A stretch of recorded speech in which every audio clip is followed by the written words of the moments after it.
Yusuf Jazkallah, CEO and co-founder of Recruitment Smart Technologies. Sam? Sam Gilstrap, CEO of Asset Logic.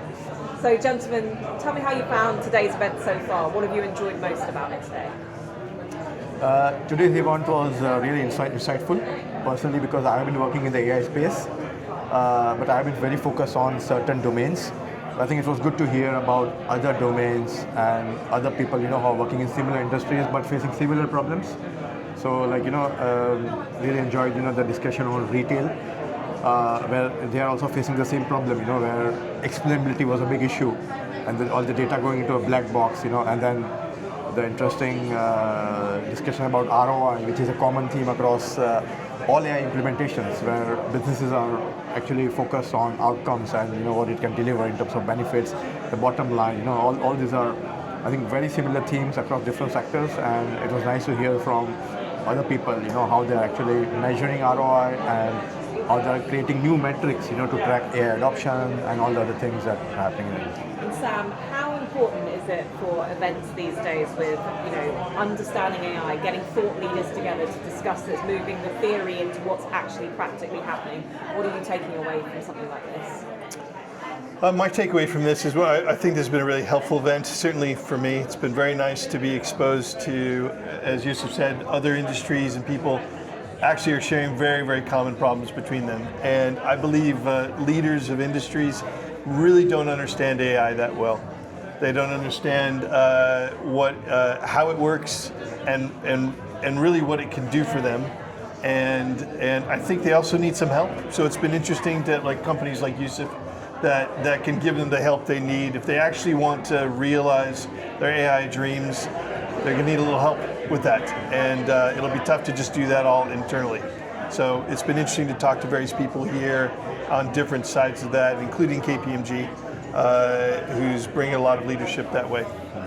And you've both just taken part in a panel on transforming the workforce to be more AI driven. What do you think were the key takeaways from the panel today, the discussions that were had? I think today's panel discussion has been very, very insightful, specifically coming from the perspectives of the financial services industry, how they deal with different problems, and specifically the governance and the compliance, right, which is something which has taken on a very big role when it comes to AI. And in EU and in UK, I think we are, I would say, lucky or unlucky, depending on how you see it, in terms of the EU AI Act. So this particular regulation, so EU had led the world on data privacy with GDPR. So the GDPR has become the gold standard, for data privacy across the world. And I think they're hoping to do the same with the EU AI Act as well, and my particular industry, which is HR, is a high-risk industry when it comes to the EU AI Act. And the compliance is a major factor, and it was good to hear from the panel and other members of the panel as well, that they are also focusing very heavily on governance and compliance of AI, and I think that's something that is going to be the make or break for AI adoption globally. And Sam, as AI moves from surfacing insights to making or recommending decisions, how does the accountability model need to change, particularly in the industry that you work with? And who in the organisations need to kind of own all of this as well? Yes, so for my industry, for asset management, or really any industry that has a fiduciary responsibility to do things right and properly, the model needs to be based on a solid foundation. I believe we have. I believe the people in my industry are not AI ready, but they're AI capable. And the way you go from where we are to there is through leadership. They need to have a good strategy, have a good data foundation. They need to prove these people that it works, and they'll embrace it wholeheartedly. And I think our industry in particular has one of the biggest upsides of AI of any other industry. We should be a big tech company that has strong relationships to people that are entrusting them with their money. And that's a beautiful combination of technology and really good, honest, hardworking people. And for any leaders who are just sitting back on the sidelines right now, looking at this AI situation play out, what advice would you give to them to say, this is time to embrace it, is now, the future is AI first? So this was an example that was given by James earlier, where you are going in a marathon and you are running, but you see other people going on bikes, right? So the same is going to happen to different businesses. What happened to Kodak? What happened to Nokia? You have to embrace innovation. You have to embrace the new tools which are coming. AI is a tool like any other tool.